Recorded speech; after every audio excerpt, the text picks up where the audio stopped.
Some of these houses, this house right here, this house has been there all those years, most likely. And we came along here. Oh, thank God. I say to today, thank God he turned left at La Moya. I'm going to show you what happened to Sylvia. So the following week, I'm not in town. Debbie's got a ride the couple days she decides to go, probably. So she's riding with her sister. Maybe she caught a ride. I don't know. She might have caught a ride with Vicky.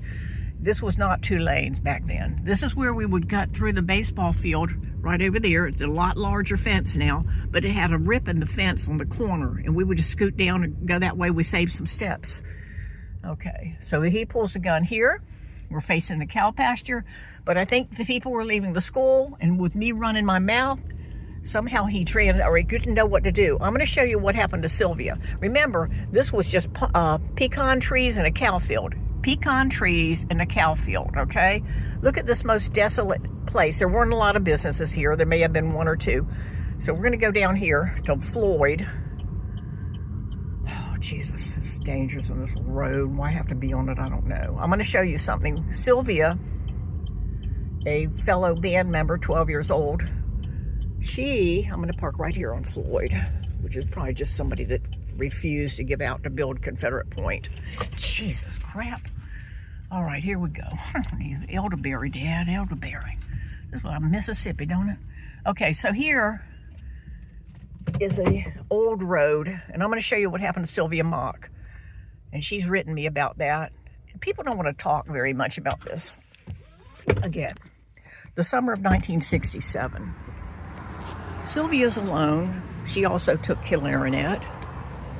Forget about this. None of this was here. There's a thing called Butcher's Pen Creek. Okay, so this road is the same. Dirt road, right?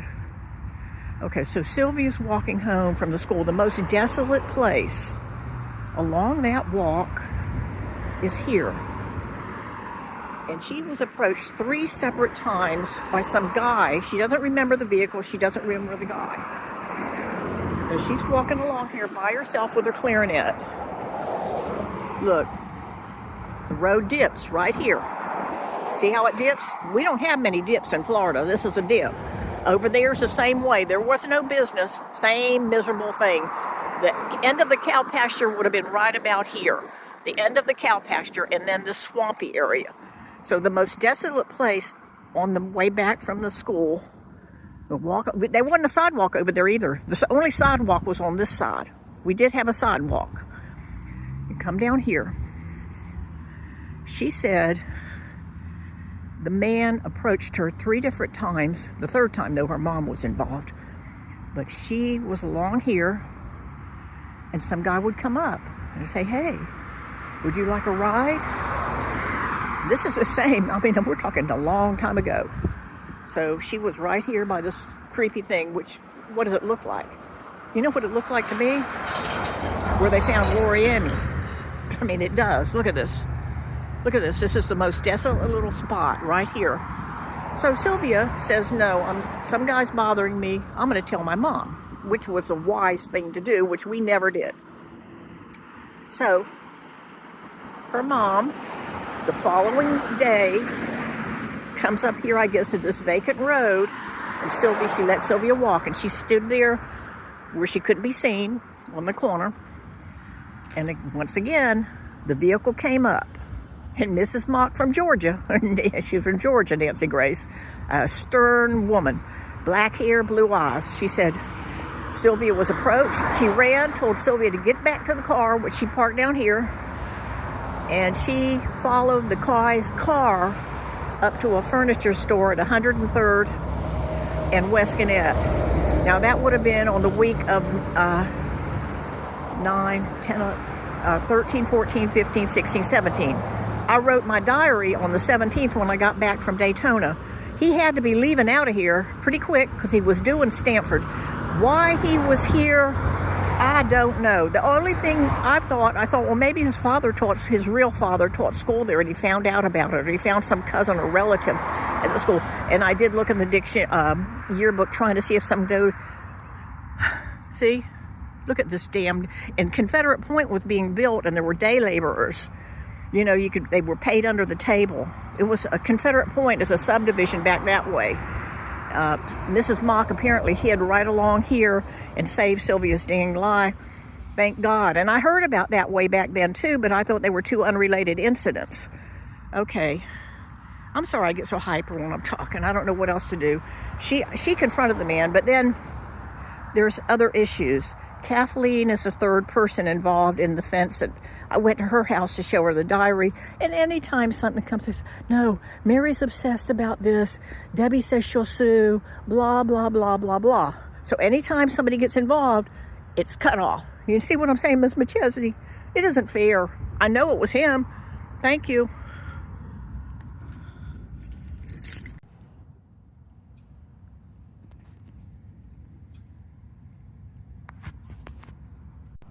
The school is registering today. This is approximately where it happened. As you can see, it's a one-way road coming around. This is a very old school, if you can believe it. Okay, so we walked this little sidewalk. The cafeteria's there. We had our band instruments, clarinet, black case, flute, black case. Mine was more square or larger. And we came over here. See the little curb that I talked about? And that other little curb. This wasn't here. All of this wasn't here. It was just a baseball field and some bleachers. The bleachers are actually still in the same location. Okay, so I come over here and I'm saying to Debbie, I'll try to catch us a ride. I come over here. Okay? Debbie's basically sitting, none of this was here. Just red clay, and then the other regular baseball field was here. Debbie was sitting on approximately those type of bleachers, okay? Right there, facing the school. All of a sudden, a red Volkswagen comes. He jumped the curb and went right over to where Debbie was. That's why I assumed she had had an earlier meeting. He must have told her, I'm a coach. My foot hurts. I got to walk on this. My sand, because she was dressed for summer. Maybe I should have invited her to go to the Daytona with us. I wanted to go home because my mom and all were getting ready to go to Daytona the very next day. I was out of town from the 9th, the Saturday, 10.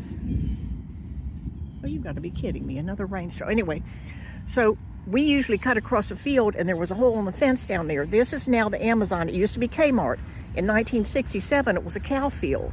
Listen, it was a cow field. He drove us around there, pulled the gun at the corner, and Mr. Sullivan, it was a bright red Volkswagen. It did not have that black strip on the fender. It was solid chrome fenders. I could see the tag as I walked over. There was this red clay, right? Forget all this stuff. It was just a red clay. Debbie's sitting there. He goes right to Debbie. I get off this little curb. I'm no longer trying to hitchhike. I go and I stand at the back of the red Volkswagen. Debbie talks and talks and talks. I couldn't hear what they were saying. He had very wiry black hair and a boy's cut. It was well cut. He was wearing tan shorts, no shirt. I go up. He had a mole on his neck somewhere. I could see the car directly facing that way. He jumped the curb, and Debbie's talking. She's leaning into the passenger side. Sometimes I think she was at the driver's side, and then she goes to the passenger side, opens the door, lowers a seat, and said, get in. And I said, no, Debbie, it's just pretend. We're just pretending. So I got in the back of this thing, and there were books back there, and I said, there's books back here. He said, just move the books. Then I seen a yellow polo with a Ralph Lauren crescent. It wasn't the polo pony. It was like a crest that like the Greeks wore when they win a marathon. The olive thing that they wore on their head, the olive leaves. It was crescent like that. And I have discovered that was Ralph Lauren. It was a golf shirt, pale yellow. And then there was a book that was like a Bible. So it's a Bible. Okay, this guy must be nice. And it wasn't a Bible. It had like hieroglyphics on one side and English on the other, like little suns and little people and things. And so then he drives us around to La Moya. He goes to Westconnett where he pulled the revolver, and he pointed it straight to the ceiling, and I follow it up to the ceiling of the car, and there were white peg holes. You know, it was white with little black peg holes. And then I said, what is your name? And he said, Theodore. And I said, Theodore? And I said, well, what is your last name? And he said, Bundy. And I said, your name is Bundy like my clarinet, and your gun is silver like Debbie's flute. Debbie's father's an admiral at Nassau, because Debbie's mom was bipolar, manic depressive, and she would always say, my husband's a CO, he's a CO, he's a commander, and he was at Nassau, but they were divorcing. But I always took it, well, he must be high up, so he must be an admiral, you know. We're just E's, we're enlisted. You know, my father's an aircraft mechanic, ADC, Mr. Davis, electrician, aircraft. Anyway, so I said, if you're looking for girls, maybe you should go to the high school. And then I said, you ought to meet Vicky and Jeannie. They're so pretty and they're already out on their own. And Debbie wasn't talking. Her mouth was tight and she was just looking, and she could have jumped out.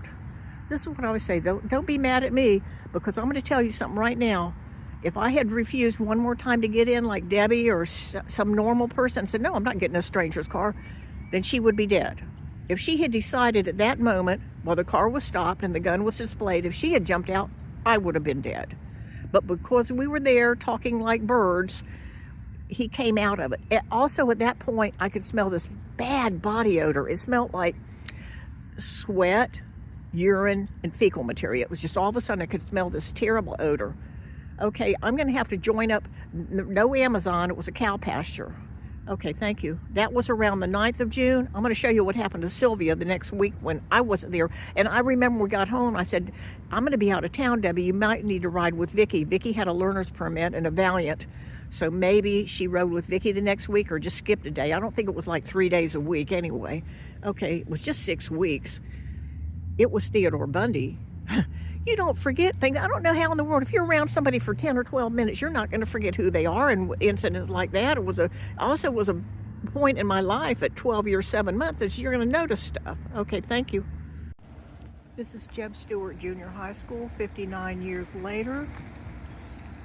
It's shaped like a wagon wheel. See, the gym was new, I believe, that year. See the pine trees? Our band class with Joyce Rosselli was a little cloakroom, basically, as a section of the gym. Apparently Debbie, who was dressed for summer, she had a white peasant top with eye things, and Wrangler jeans cut off and frayed. She had stepped away, and I believe she had a blister or something on one of her feet, and I think she met him then. She met him outside of the band room. The teacher was Joyce Rosselli, not Rossellini, but Rosselli. We follow along. Our cafeteria was over there. There's the middle of the school, which is library. See the top of the library there? It's the center of the school. You come over here, we walked along that sidewalk, and I will show you in a moment the second half, and I guess I'll have to join it together.